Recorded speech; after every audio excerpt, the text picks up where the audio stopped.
सुप्रभात। मैं सुधा सक्सेना। नमस्कार।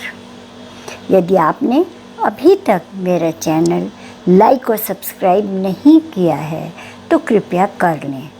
आज हम सब जिन परिस्थितियों से गुजर रहे हैं उसमें संतोष के गुण का विस्तार करना आवश्यक हो गया है।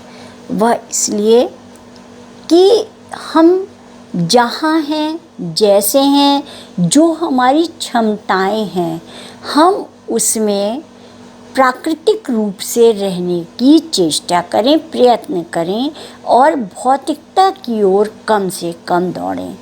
तभी हम आज की समस्याओं का निदान कर पाएंगे। आइए आज हम संतोष का गुण पे थोड़ी चर्चा करते हैं। जीवन में संतोष मिलने पर जो आनंद मिलता है वह अनिर्वचनीय है। इसके बाद किसी तरह का विचलन नहीं रहता है, किसी तरह की प्रतिस्पर्धा नहीं रहती है। महत्वाकांक्षाओं के घोड़ों की लगाम कस जाती है। संतोष ही सुख के सागर का मार्ग प्रशस्त करता है। संतोषी व्यक्ति का मन सदैव स्थिर रहता है, वह प्रतिपल शांति की खोज में रहता है। संतोष ऐसा खजाना है जिसके सामने माणिक, अपार वैभव या अथाह धन सब मिट्टी के ढेले के समान है। संतोष का पैमाना संपदा से नहीं है, यह तो मन की वह उदार महान स्थिति है जिसमें सब अपने से प्रतीत होते हैं।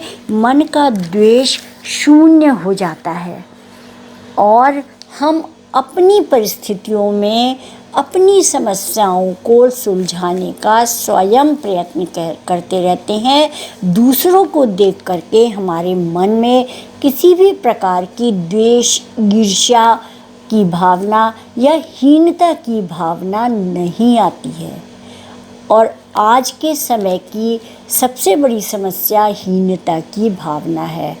हम सब दूसरों को देख करके उसी प्रकार से भौतिक सुखों में लिप्त होना चाहते हैं और उसका परिणाम मानसिक विकार, तनाव और परेशानियां, अनेक प्रकार की परेशानियां खड़ी हो जाती हैं। तो आज हमें इस विषय पर विशेष रूप से विचार करना है। संतोष स्वयं के लिए महलों में स्थान नहीं खोजता, बल्कि वह अपने मकान में, अपनी झोपड़ियों में भी बड़े आनंद के साथ विचरण करता है। महलों में जब लिप्सा और स्वार्थ का दमन हो जाता है, आसक्ति समाप्त हो जाती है, अहंकार का मर्दन हो जाता है, तभी संतोष का पदार्पण होता है। संतोष का पदार्पण होने पर धीरे धीरे स्वयं ही अपनी प्रवृत्तियां सात्विक होने लगती हैं।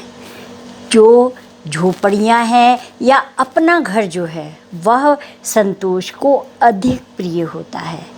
प्रायः अपने घर में लिप्सा, अहंकार और संचयन ये दूरी बना करके रखता है और ऐसे में जब संतोष का भाव आ जाता है तो उसमें संग्रह और प्रतिस्पर्धा का भाव नहीं रहता है। इसीलिए अपने परिस्थितियों में, अपने घर में, अपनी झोपड़ियों में संतोषी प्रवृत्तियों का नर्तन देखा जा सकता है। माने कि संतोषी प्रवृत्तियों का खुशनुमा परिणाम देखा जा सकता है। साधु संत सदैव अभाव को प्राथमिकता देते हैं, उन्हें वैभव में कोई आसक्ति नहीं होती। इसीलिए उनका दिव्य तेज संतोष की प्रखर ऊर्जा को प्रसारित करता है। उनका स्वभाव संतोषी होता है। संतोष का गुण उनके अत्यधिक समीप होता है। जो उदार होते हैं उनके लिए अपनी इच्छाओं का, केवल ज़रूरत भर की इच्छाओं की पूर्ति का ही मन होता है। यहाँ पर संतोष से तात्पर्य अपनी इच्छाओं का दमन नहीं है, वरन आवश्यकताओं की पूर्ति से तात्पर्य है। और यदि हम केवल आवश्यकताओं की पूर्ति करके और फिर हम सब का सोचते हैं, सब के लिए करते हैं, तो ऐसा व्यक्ति संतोषी प्रवृत्ति का माना जाता है। नदियाँ संतोष का पुंज हैं, उनका जल समस्त जगत के लिए होता है। संतोष का प्रभाव हमारे पूरे व्यक्तित्व पर पड़ता है। जो संतोषी होते हैं उनके स्वभाव में चिड़चिड़ापन नहीं होता, क्योंकि वो मन से तैयार होते हैं दूसरों की सहायता करने के लिए। तो आइए हम सब संतोषी बनने के लिए उपक्रम करें, जिससे कि हम आज की समस्याओं से निदान पा सकें। तो आज इतना ही, धन्यवाद।